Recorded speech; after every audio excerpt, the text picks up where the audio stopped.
오늘의 성경 말씀은 사도행전 4장 1절로 12절에 있는 말씀입니다. 사도행전 신약성경 제 성경에는 192쪽에 있습니다. 사도행전 4장 1절로 12절에 있는 말씀입니다.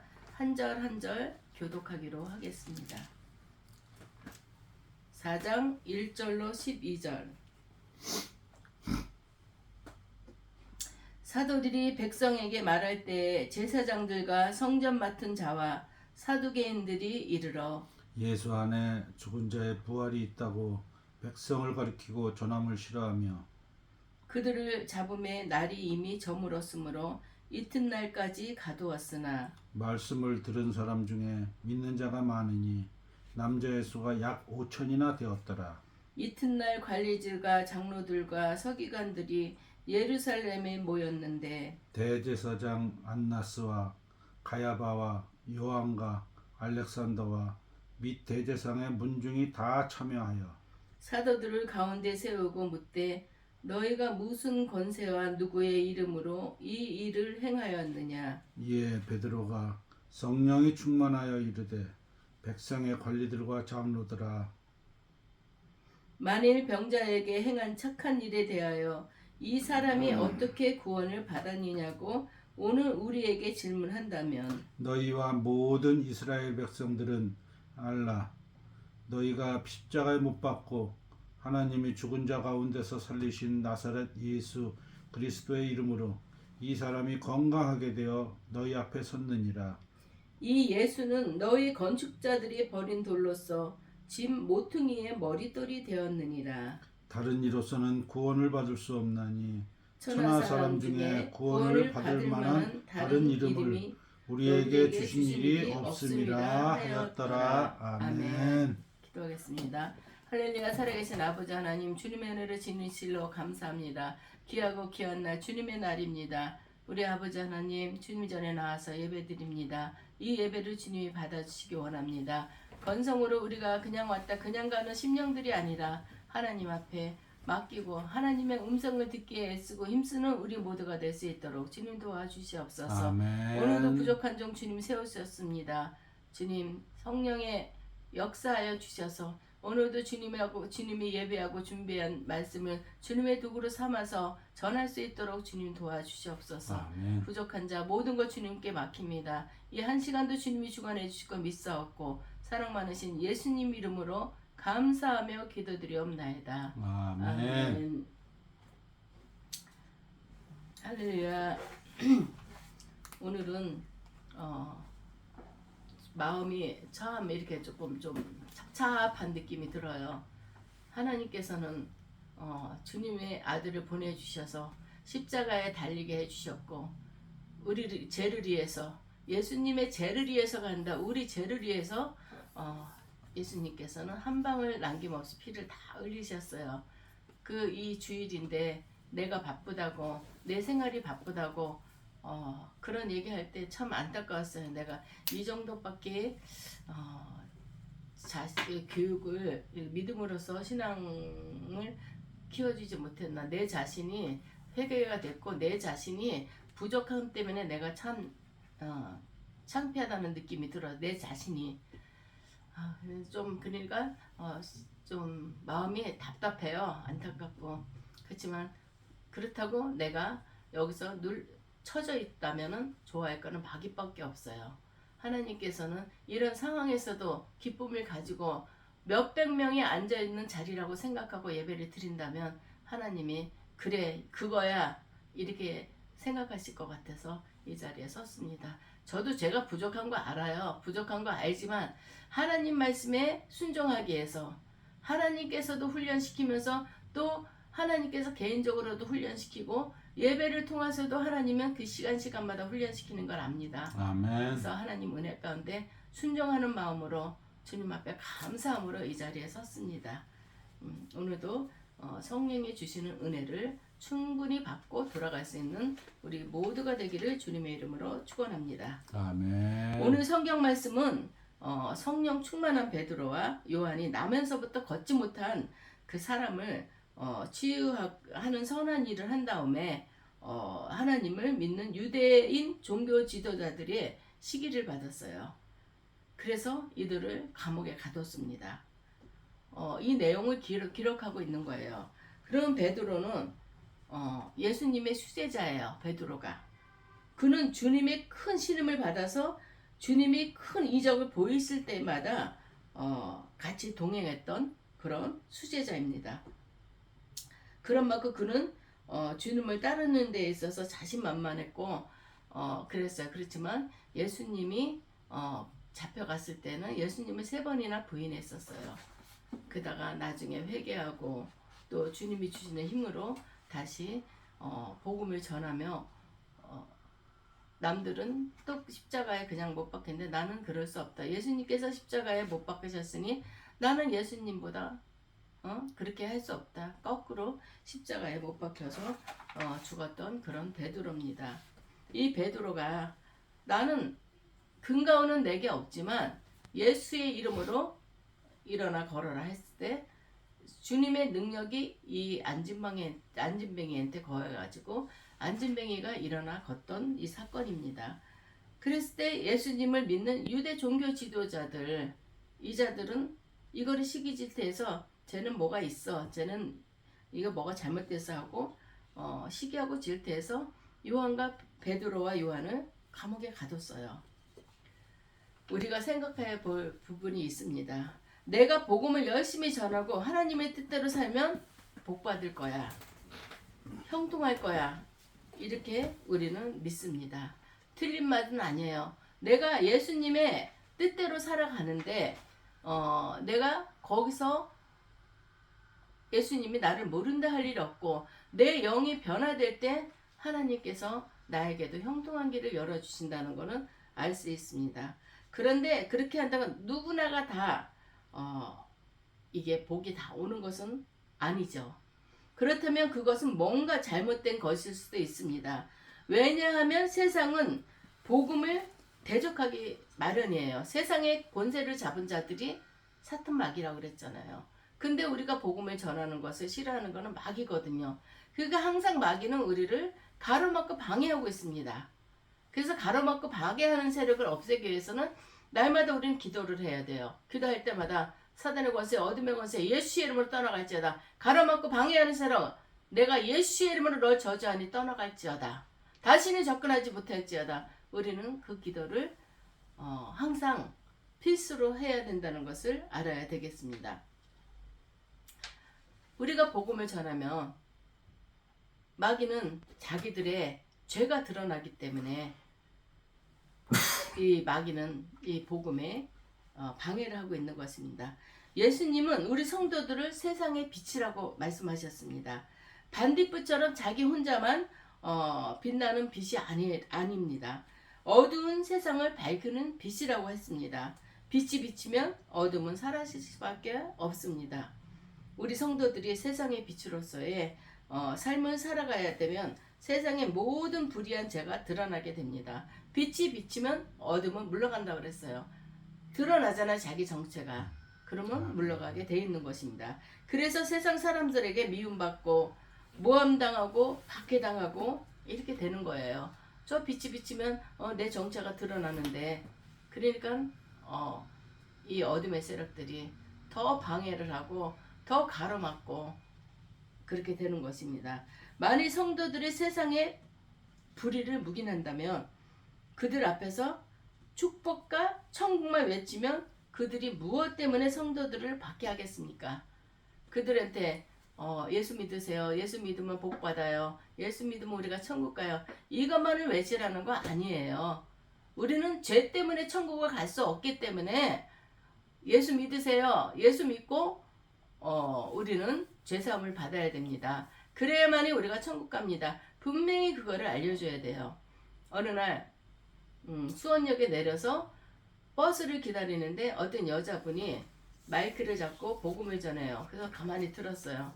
정말 너무 바르게 전하더라고요. 예수 믿으세요. 우리는 예수 믿어야만이 우리는 모두가 죄인입니다. 예수 믿어야지만이 우리가 죄사함을 받습니다. 공중권세를 잡고 있는 것은 어둠의 세력입니다. 빛이 비치면 어둠은 물러간다고 복음을 전하는데 들으면서 내가 은혜가 되는 거예요. 저분 진짜 잘한다. 저거 아무나 못하는 일이거든요. 그래서 저 나름대로 기도를 했어요. 하나님, 저 영혼을 축복해 주세요. 저가 주님의 복음을 전할 때 많은 자들이 듣고 깨닫게 해주세요. 그 기도가 자연스럽게 나오더라고요. 우리는 죄 때문에 천국에 못 가는 거지, 우리가 잘못한 것 때문에, 잘못이 죄죠. 죄 때문에 우리가 지금 잘못한 죄뿐만이 아니라 원죄, 우리 조상 아담과 하와가 하나님 앞에 지은 죄, 그게 대대로 내려오기 때문에 그 원죄를 사함받지 못해서 우리는 천국에 갈 수가 없다는 것입니다.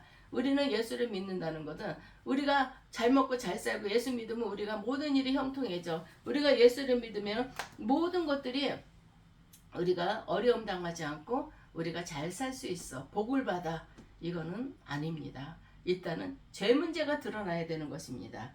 그럴 때 어둠의 세력들은 우리를 미워하게 되는 것입니다. 성도들의 선한 삶에 그들의 죄악이 부각되는 것이에요. 그렇기 때문에 이 마귀들은 우리가 복음 전하는 거 싫어해요. 자기들의 죄가 드러나기 때문에. 교회는 평안하고, 교회는 이렇게 어렵고 힘들었을 때, 이때는 문제가 안 생겨요. 열심으로 이거를 해결하려고 애쓰고, 그렇지만 교회는 평안하고 부유해질 때 타락하게 돼 있습니다. 그런데 성도들은 이와 같은 우리 믿음의 선배들이 복음으로 인해 당한 고난을 보지 않고 교회의 부흥과 축복만을 바라봅니다. 우리가 그러잖아요. 우리가 십자가의 고난을 바라보지 않고 십자가의 부활만 바라보는 신앙, 이거는 잘못됐다 그러죠.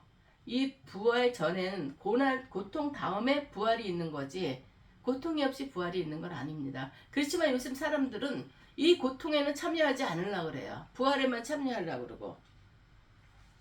지금 교인들도 보면은 부흥과 축복만, 교회가 어떻게 하면 부흥할 수 있을까? 어떻게 하면 복을 많이 받는 교회가 될까? 이것을 많이 바라본다고 하고 있습니다. 그리고 충분하고 흥분하고 열광하고 있어요. 초대교회로 돌아가자. 우리는 초대교회로 돌아가야 됩니다. 교회마다 초대교회로 돌아가자는 말은 아니에요. 초대교회는 성령 충만했어요. 120문도가 기도할 때 성령이 역사하셔갖고 방언도 터지고 하나님을 만나게 됐잖아요. 그리고 은혜 충만했고, 그러다 보니까 교회가 부흥이 됐고, 그리고 축복과 형통을 외치는 거예요. 초대교회로 돌아갑시다. 우리는 외쳐야 됩니다. 부르짖어야 됩니다. 기도해야 됩니다. 성령 충만해야 됩니다. 그것만 외쳤어요. 그렇지만 초대교회가 그것만 있었겠어요? 초대교회가 얼마나 신앙생활하기가 어려웠는데요. 네로 황제의 그 치하에서 예수 믿는다는 이유로 끌려가서 고문당하고, 심지어는 기독교인들을 불을 태웠어요. 불을 태워갖고 네로 황제의 정원에 불을 밝힐 정도로 얼마나 많은 사람이 죽었다는 거예요. 그런 모진 핍박과 고난을 당하고 어려움을 당하면서도 이들은 정말 내가 형통한 길로 가야지, 나는 진짜 축복을 많이 받아야지, 이게 아니었어요. 어떻게 하든지 간에 난 예수 믿어야 된다, 예수의 복음을 전해야 된다, 그 심령 하나로 그렇게 초대교회 사람들은 신앙을 지켰던 것입니다.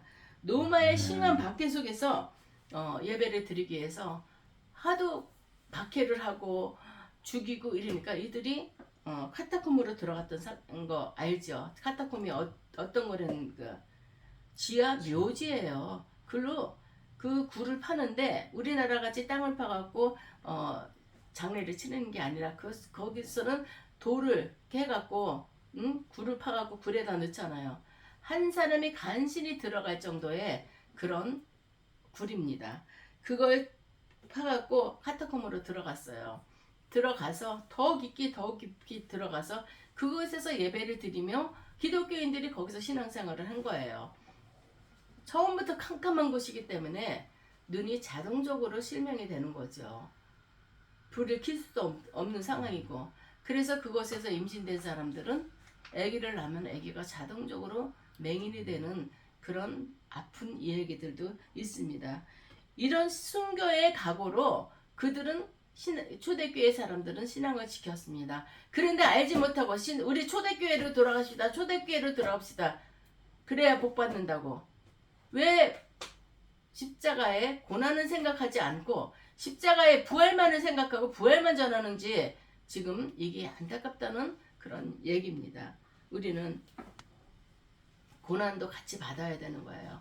나가서 초대교회 고난도 우리 받읍시다 이랬다면 사람들이 저 미친 거 아니야? 왜 고난을 받으라 그래? 다 피할 거예요. 그렇지만 우리 이걸 알아야 되는 거예요. 복음을 전할 때 우리는 죄인이라는 것을 알려야 되는데 그거를 알리지 않고 그냥 예수 믿으면 복 받아요. 형통한 길로 가게 돼 있어요.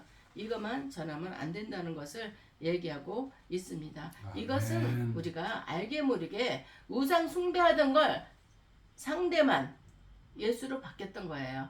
우리가 우상 숭배하던 모든 것들이 예수 믿으면 이렇게 된다더라. 예수님 바뀌어갖고 우상 숭배 그대로 하는 거예요. 이거는 기복진앙이라고 할 수 있죠. 얼른 버려야 되는 것입니다. 우리 1절에 보면 베드로와 요한을 체포해서 감옥에 가둔 자들은 제사장들과 성전 맡은 자와 사두개인들이 주축을 이룬 유대인의 종교 지도자라는 것을 알게 됩니다.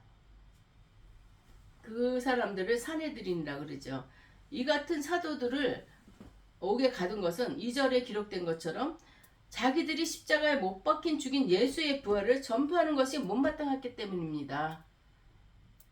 우리가 예수를 이제 저제 다 해갖고 예수를 십자가에 못 박혀 죽었어요. 근데 예수가 부활했어요. 이 사람들이 예수님이 부활했을 때는 그 무덤이 비어있을 때는 당황해갖고 그걸 알았을 때 사람들이 이 사람 하나님의 아들이 맞구나 또 요동할까봐 아멘. 이 사람들이 예수의 제자들이 예수님의 시체를 가지고 몰래 도망쳤다. 이렇게 소문을 낸 거예요. 근데 이 사람들이 예수는 하나님의 아들 맞다. 니네들이 예수님의 십자가에 못 박혀 죽였지만 예수님께 하나님께서는 예수님을 살려주셔서 부활하셨다. 이거를 전하니 자기들이 죄가 드러나기 때문에 이 사람들이 입을 막으려고 했던 겁니다. 그리고 자기들이 이렇게 된 거를 예수 그리스도를 죽인 불의한 교권주의자로 남을까봐 자기들의 잘못이 드러날까봐 이렇게 베드로와 요한을 옥에 가뒀던 것을 우리는 알 수 있습니다.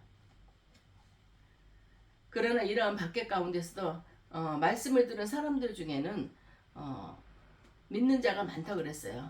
여기서는 그랬잖아요. 그 전부터 이 시대에는 여자는 사람으로 여기지도 않고 남자만 사람으로 해서 인원 파악할 때도 남자만 했어요. 믿는 자가 남자의 수가 5천이 넘었다고 이렇게 얘기하고 있습니다. 이처럼 교회를 최초로 박해한 자들이 하나님을 경외한다던 사랑하는 이런 종교 지도자들이었던 사실은 참으로 비극적인 일입니다. 종교 지도자임에도 불구하고 예수님이 하나님의 아들이라는 걸 몰랐다는 거, 이게 참 아이러니한 일이죠. 베드로 사도는 자기의 생각을 말한 것이 아니고 오직 성경의 예언을 이용했어요. 예수께서 그리스도이심을 전하고 있었기 때문에 그들은 마땅히 베드로 사도의 말씀을 들어야 했습니다. 그렇지만 듣지 않았어요. 자기들이 종교적인 기득권을 또 지키기 위해서 또 사도들을 감옥에 가두는 것과 폭력을 사용했던 것입니다. 이것은 예수님을 죽인 이유와 동일한 거예요. 유대인 종교 지도자들은 하나님을 섬긴다고 하면서 세상의 것과 기득권 이걸 지키기 위해서 예수님을 죽이고 또 복음을 전하는 사도들마다 박해했다는 것입니다. 이러한 사실이 우리에게 가르쳐주는 것은 세상의 것에 집착하는 자들은 예수님을 영접할 수 없다는 것입니다. 우리가 신앙생활을 한다고 해도 세상 것 버리고 하나님 앞에 온전히 나와야 되는데 세상에 버리지 못하는 것들이 많아요. 어떻게 보면 절름발이 신앙이라고 할 수 있죠.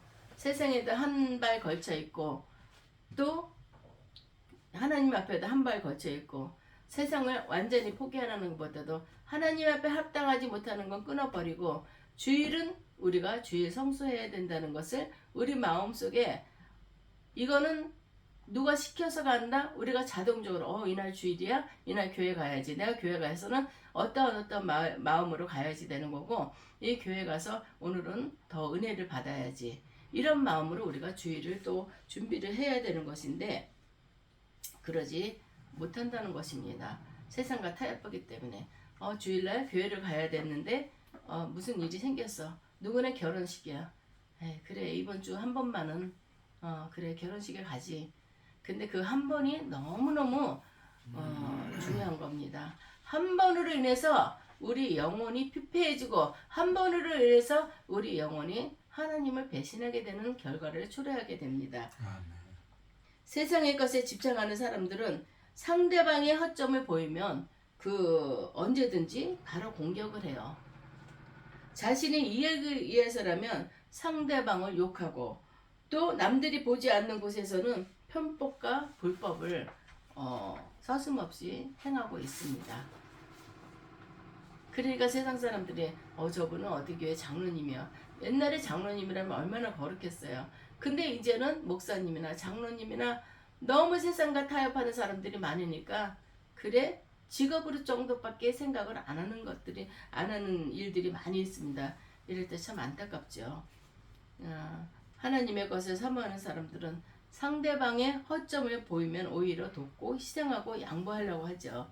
남들이 보지 않는 곳에서도 자신의 삶을 겸비하고 원수라도 사랑하고 사랑하려고 노력하고 있습니다.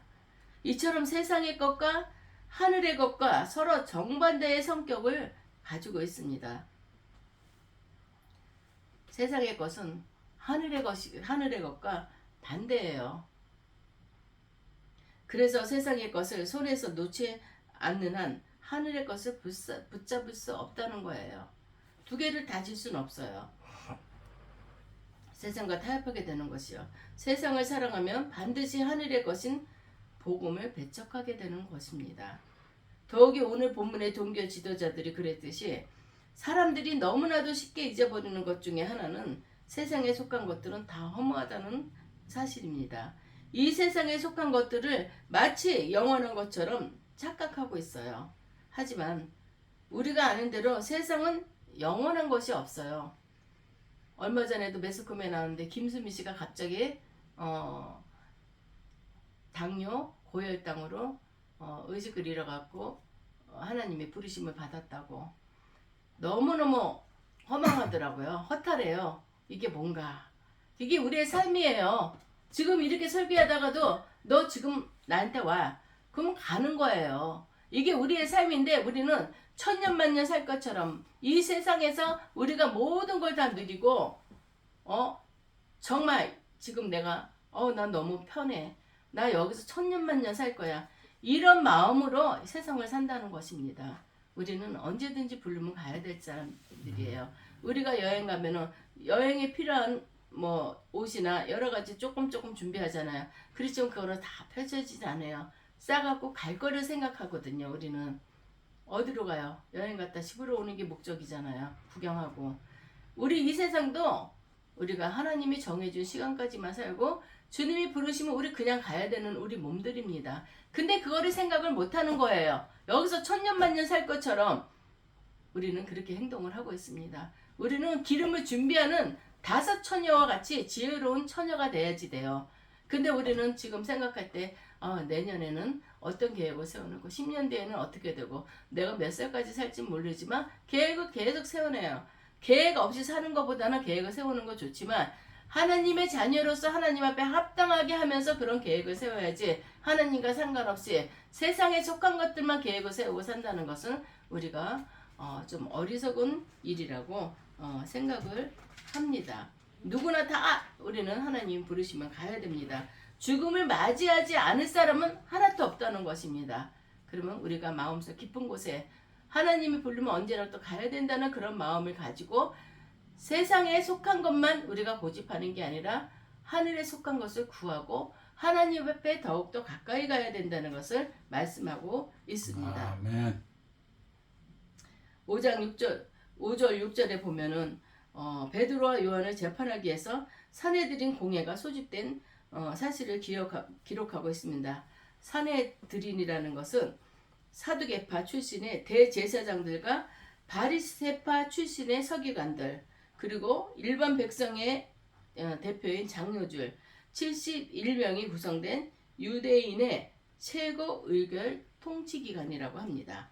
그런데 사두개파 대제사장들과 바리새파 서기관들 사이에는 분명 늘 분쟁과 알력이 있습니다. 왜냐하면 바리새인들은 예수님의 부활과 우리가 영원히 살 거라는 영생을 믿어요. 그렇지만 사두개인들은 부활과 영생을 믿지 않아요. 그러면 예수님과 상관없는 거고 예수님 존재를 인정하지도 않는 거거든요. 오직 현실주의 신앙을 지녔기 때문입니다. 그런데 그럼에도 이들은 자신들의 기득권을 지키는 일에는 신속하게 연합을 했어요. 자기들이 예수님을 대적하는 일에는 둘이서 연합했다는 것이죠. 이것은 악인들의 특징으로 악인들은 평소에 둘 다 대립을 했다가도 자신들의 이익과 관련된 일이 일어나면 언제든지 손을 잡는 거예요. 예수를 대적할 일이 나오면 둘이서 손을 잡고 대적하는 거죠. 7절을 읽겠습니다. 사도들을 가운데 세우고 묻되 너희가 무슨 권세와 누구의 이름으로 이 일을 행하였느냐. 안진뱅이가 일어났어요. 그러면 이 안진뱅이가 어떻게 일어났냐? 이렇게 물어봤어야지. 무슨 권세와 누구의 이름으로 이 일을 행하였느냐? 누가 니네들한테 이렇게 하라 그랬냐? 무슨 권세로? 이거는 말을 이 사람들이 그 죄를 묻기 위해서 정치적인 발언을 했던 것입니다. 너희가 무슨 권세와 누구의 이름으로 이 일을 행하였느냐고 질문은 매우 잘못된 것이죠. 병자가 나은 일을 정치적으로 접근하고 있는 거예요.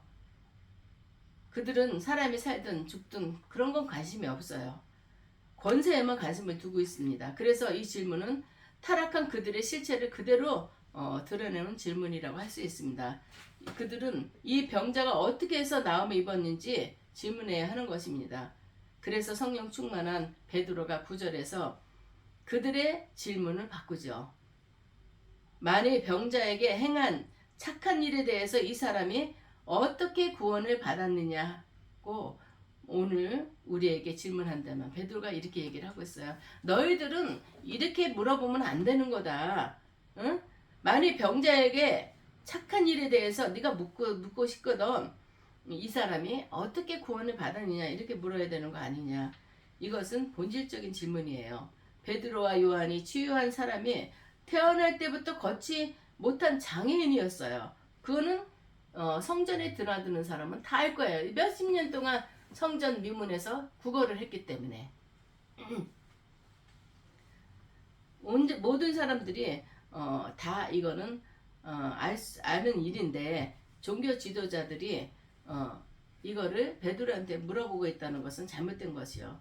그런 장애인을 치유하고 온전하게 한 일은 분명히 착한 일입니다.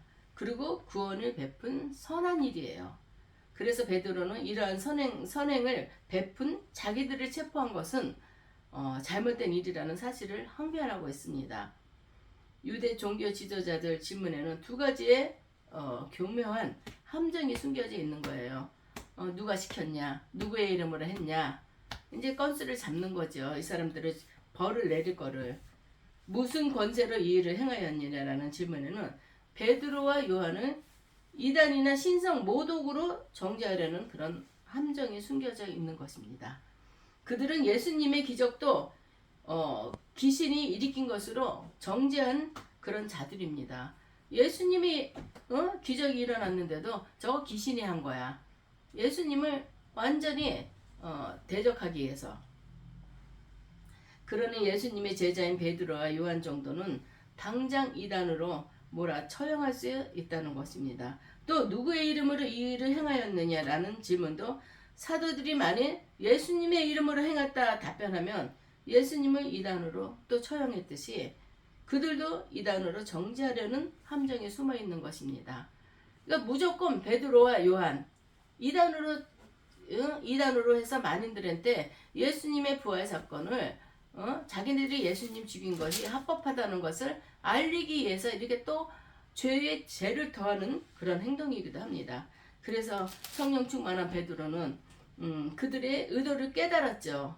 먼저 자신들이 한 일이 착한 일이고 이웃을 구해준 일로서 율법에 합당한 이름을 베드로는 강조했습니다.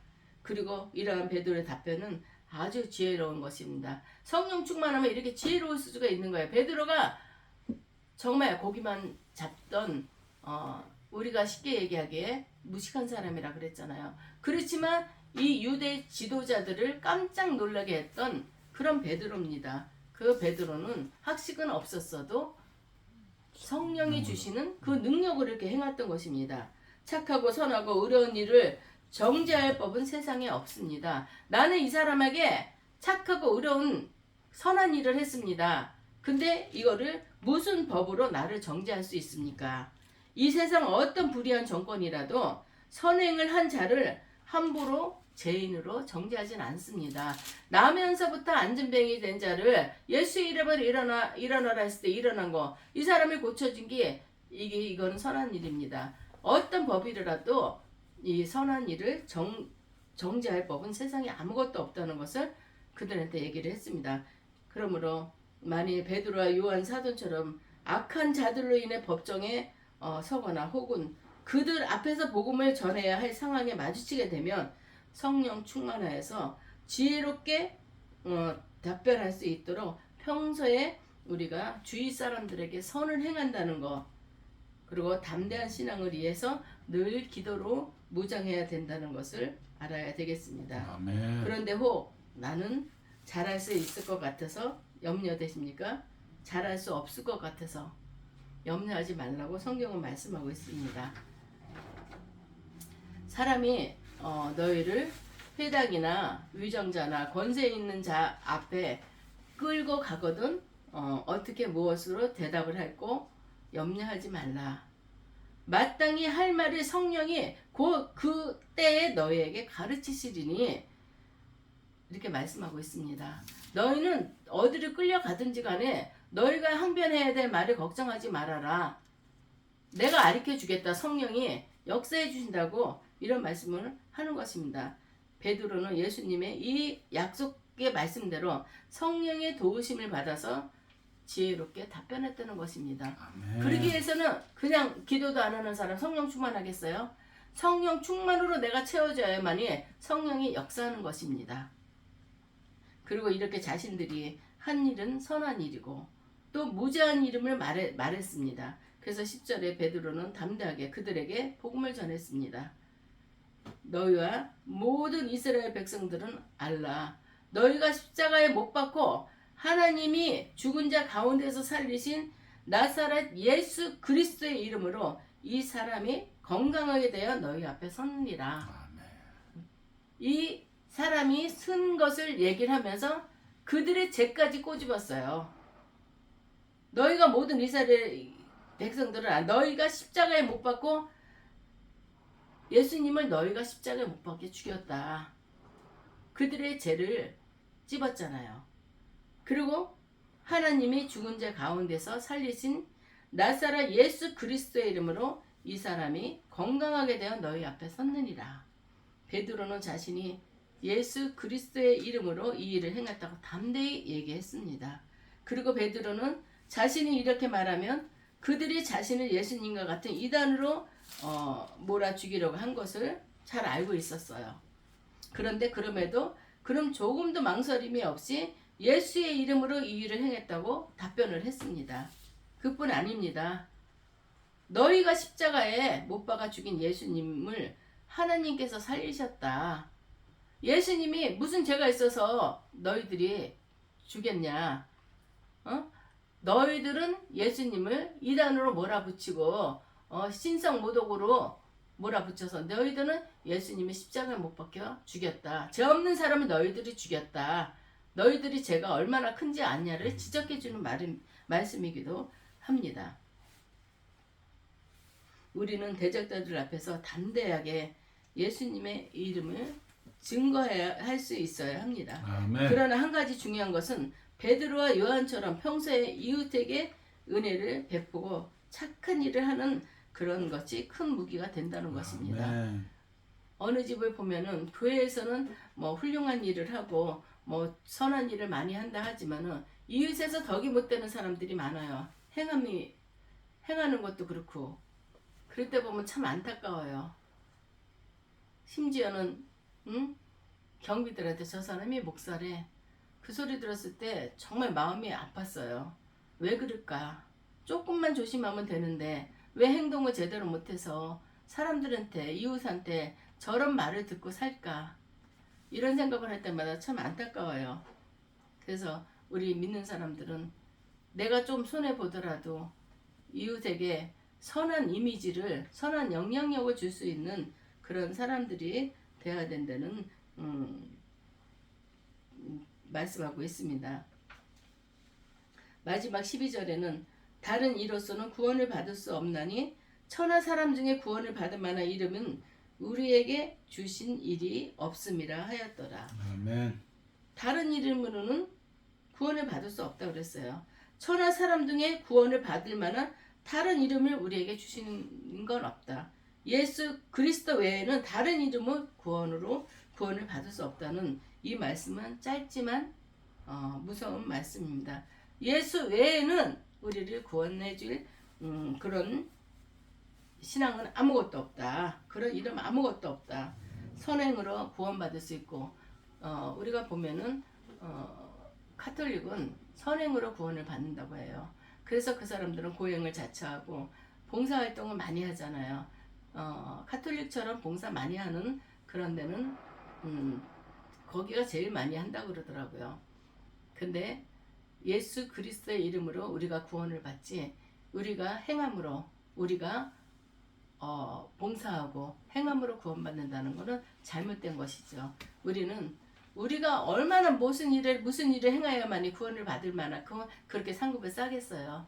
그거는 아닙니다. 잘못된 것에는 우리가 현혹되면 안 되는 것이죠. 아멘. 어떤 사람은 또 철학으로 구원받는다 그래서 또 이단에 빠지기도 하고 많이 배워야지 구원받는 거 절대 아닙니다. 우리는 어떤 종교로도 구원받을 수가 없고 예수 그리스도의 이름 하나밖에는 없다는 것을 우리는 알아야 되겠습니다. 아멘. 절대적인 진리는 하나밖에 없는 것이에요. 절대적인 구원도 하나밖에 없습니다. 만일 절대적인 진리가 두 개라면은 그 이상이라든지 두 개라면은 오히려 갈등하고 당황할 것입니다. 우리 중에 혹시 어머니가 한 분이어서 불편하신 분이 계십니까? 아버지가 한 분이어서 불편한 거 없잖아요. 우리는 오직 한 분, 오직 예수님만이 우리 죄를 구원해 주시고 우리를 죄사함 받게 해주시고 천국으로 인도해 주시는 분이라는 것을 우리는 항상 마음속에 새겨야 됩니다. 진리는 변하지 않아요. 진리는 오직 한 분이신 하나님은 한 분이세요. 진리는 오직 한 분이십니다.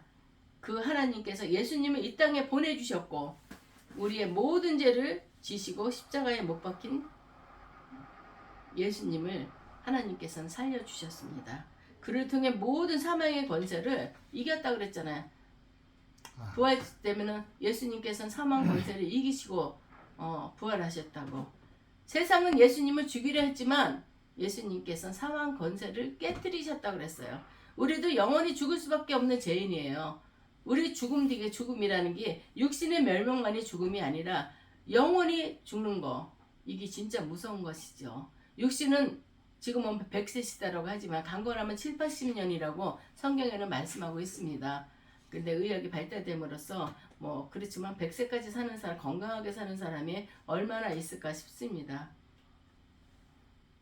우리는 모든 것들은 예수의 이름으로 우리가 제사함 받고 우리가 구원에 이른다는 것을 항상 생각해야 되겠습니다. 아멘. 우리가 구원이라는 것은 육체적인 구원이 있죠. 그러고 나서도 우린 영혼의 구원을 생각해야 되는 것입니다. 육체는 정말 죽으면은 우리는 흙으로 돌아가는 몸이죠. 그렇지만 영혼은 하나님 품으로 간다는 거, 우리는 이거를 소중하게 생각을 해야 됩니다. 아멘. 그런데도 어떤 사람들은 예수 믿는다고 하면서도 여전히 육신의 질병 치유나 물질의 축복만을 구하는 사람들이 많이 있습니다. 나면서부터 걷지 못하는 사람의 치유에는 영혼과 육체 모두가 구원받은 전인적인 구원이었다는 것을 우리는 알아야 되겠습니다. 아멘. 우리도 날마다 이거를 우리는 마음속에 새겨야 돼요. 어떨 때만 이거를 생각하고 어떨 때는 흘려버리고 이게 아니라 우리는 항상 마음속에 이거를 새기고 예수 누구한테 복음 전할 때도 우리가 예수 믿으면 잘 살아요. 예수 믿으면 이런 문제들이 해결돼요. 물론 내가 구원받고 제사받고 내 영혼이 바랐을 때 모든 것들이 기도하는 것들이 이루어지지만 우리는 예수 믿는 목적은 우리가 제사받고 구원에 이른다는 것을 우리는 항상 생각하며 이거를 전하고 증거해서 나만 천국 가는 것이 아니라 예수님의 은혜를 덧입히면 우리가 살아가고 있어요. 그러면 우리도 예수님의 은혜에 감사할수록도 전하고 증거할 수 있는 우리들이 되기를 주님의 이름으로 축원합니다. 아멘.